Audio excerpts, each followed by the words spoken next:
Jumpa lagi Bapak Ibu bersama saya.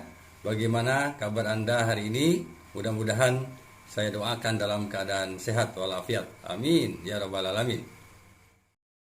Pertama sekali saya ingin menyapa teman-teman guru yang hebat-hebat. Bagaimana kabar Anda? Mudah-mudahan dalam keadaan sehat tentunya. Baik, Bapak dan Ibu, kali ini saya ingin berbagi tentang Merdeka Belajar. Tentu sudah banyak mendengar, sudah banyak melihat, sudah banyak membaca terkait dengan Merdeka Belajar yang diluncurkan oleh Kementerian Pendidikan, Kebudayaan, Ristek dan Teknologi, ya, yang sebenarnya sudah lama dari 2019 ya sampai sekarang, dan terus ya digaungkan ya Merdeka Belajar. Nah, yang ingin kita cari tahu adalah apa sih sebenarnya manfaat untuk guru? Ya, Merdeka Belajar apa manfaatnya untuk guru?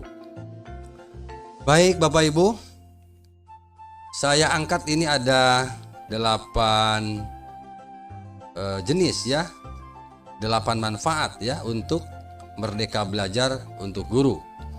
Nah, kita berbicara yang enjoy ini, berbicara yang asik-asik ini. Yang pertama, beban kerja guru menjadi berkurang. Mantap ya. RPP-nya disederhanakan. Nah, asik nih. Kemudian diberikan kebebasan untuk berekspresi, oke. Kemudian belajar lebih menyenangkan. Nah, boleh.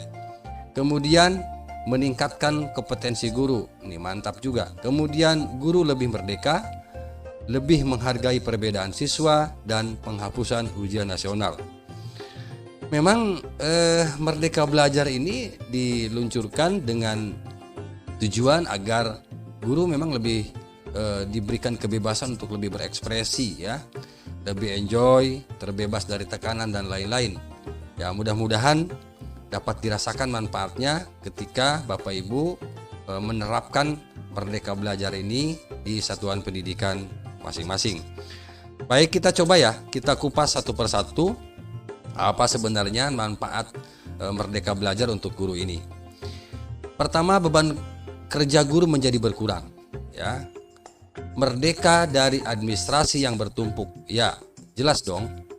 Jadi kalau selama ini kita memang disibukkan dengan administrasi yang banyak, RPP yang berlembar-lembar begitu ya, kemudian menyiapkan segala macamnya ya, mulai dari perangkat pembelajaran, kemudian prosesnya, kemudian sampai ke penilaian dan lain semua dengan RPP yang sangat tebal. Nah, sekarang di dalam Merdeka Belajar ini beban kerja guru dikurangi dengan cara tadi pola, kemudian sistemnya yang diubah ya menjadi lebih sederhana begitu. Kemudian terbebas dari tekanan atau intimidasi. Yang dimaksud dengan tekanan atau intimidasi dalam hal ini mungkin tagihan-tagihannya yang luar biasa ya. Ketika misalnya kita ada pemeriksaan dari pengawas sekolah, kemudian dipinta dengan berbagai macam administrasi, sehingga terkadang kita nggak sempat ngajar yang fokus gitu ya. Kadang kita berpikir bagaimana administrasi yang lengkap gitu. Nah, ini menjadi salah satu poin penting ya ketika program Merdeka Belajar ini mulai diluncurkan. Nah, yang berikutnya, yang kedua ini RPP lebih sederhana. Ya, tadi saya sebutkan RPP yang berlembar-lembar tadi, kalau tidak salah ada 13 komponen, sehingga menjadi 3 komponen saja sekarang. Ya. Kemudian guru bebas membuat RPP sesuai selera dengan catatan komponen wajib harus ada 3 komponen itu ya. Nah, ini mudah-mudahan dengan Merdeka Belajar guru lebih bersemangat ya membuat RPP, karena memang RPP bisa lebih cepat dibuatnya. Gitu. Kemudian yang berikutnya Bapak Ibu, diberikan kebebasan untuk berekspresi. Lingkungan sekolah yang bebas dari hambatan dan tekanan psikologis ya. Ini penting ya. Karena anak dibuat supaya anak betah di sekolah, supaya anak betul-betul bisa mengekspresikan diri ya. Bagaimana anak bisa terlindungi dengan baik ya. Jadi anak merasa enjoy di sekolah. Guru lebih fokus dalam mengajar dan mencerdaskan siswa. Nah, ini dalam arti diberikan kebebasan berekspresi, ya. Tuangkan di dalam tulisan, tuangkan di dalam mungkin di mading-mading, kemudian tuangkan di dalam proses pembelajaran yang membangkitkan anak itu bebas berekspresi. Nah, ini salah yang kedua. Yang ketiga, belajar lebih menyenangkan, ya. Ini tujuan dari Merdeka Belajar. Bagaimana seorang guru, bagaimana siswa belajar dan mengajar lebih senang, lebih menyenangkan, lebih mengasihkan. Suasana belajar penuh keakraban, penuh keharmonisan, penuh kegembiraan dan keceriaan. Ini luar biasa ini, ya. Jadi tidak ada lagi tekanan, tidak ada lagi fokus ke administrasi. Jadi bagaimana seorang guru bisa menciptakan agar dirinya, kemudian siswanya belajar lebih senang. Saya yakin dan percaya guru-guru hebat pasti bisa mewujudkan itu semua. Yang berikutnya nih, meningkatkan kompetensi guru. Jelas dong ya, karena dengan cara diberikan kebebasan di dalam Merdeka Belajar, maka ini ada tuntutan yang memberikan peluang kepada guru untuk meningkatkan kompetensinya. Guru diharapkan terus belajar dan lebih kreatif dalam meningkatkan wawasan dan pengetahuan. Oke, kita lanjut ya. Guru lebih merdeka. Nah, di sini karena kemerdekaan itu melekat ya. Bagaimana agar kemerdekaan itu bisa melekat pada guru dan siswa?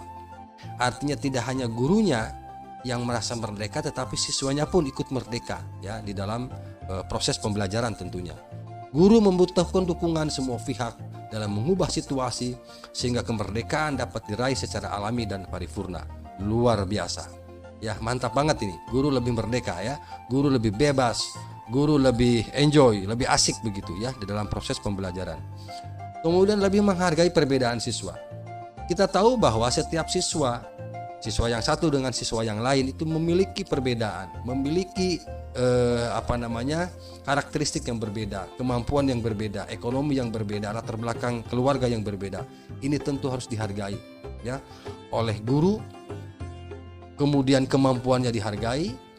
Kemudian dengan perbedaan itulah maka guru akan lebih tahu karakteristik, kemudian bakat minat satu demi satu siswanya di dalam kelas itu. Nah, ini ya perlu kita menghargai perbedaan siswa. Jadi guru memiliki kesempatan untuk menggali bakat, minat dan keahlian siswa. Oke ya, mantap ini. Kemudian yang berikutnya, nah ini penghapusan ujian nasional. Jadi ujian nasional sudah dihapus oleh pemerintah ya, dalam hal ini Kementerian Pendidikan, Kebudayaan, Ristek dan Teknologi. Kemudian diganti, tidak ada lagi ujian nasional, yang ada adalah asesmen nasional AN ya. AN itu nanti dalam bentuk bisa ANBK, bisa SLB ya, survei lingkungan belajar ya. Tahun kemarin kita sudah pernah mencoba ya, alhamdulillah tahun pertama kita sukses ya untuk melaksanakan AN ya. Jadi ujian nasional sudah tidak ada, yang ada hanya ujian sekolah yang diserahkan kepada sekolah, yang diserahkan kepada satuan pendidikan masing-masing. Nah, yang pertama ya, dalam Merdeka Belajar ini salah satunya menghapus ujian nasional dalam rangka apa? Untuk menghilangkan kekhawatiran pada guru, orang tua termasuk siswa. Bagaimana tidak? Ketika menghadapi ujian, ya luar biasa. Guru khawatir, orang tua khawatir, termasuk siswa, gitu ya. Nah, dan kekhawatiran itu terjawab sudah dengan dihilangkannya oleh pemerintah ujian nasional. Yang berikutnya adalah memberikan kewenangan pada guru untuk menilai ya. Pada dasarnya gurulah yang tahu karakteristik, sifat, kebiasaan, perilaku di sekolah itu lebih tahu. Sehingga pas ya rasanya jika penilaian diserahkan kepada guru yang mengajar atau sekolah di mana tempat siswa belajar.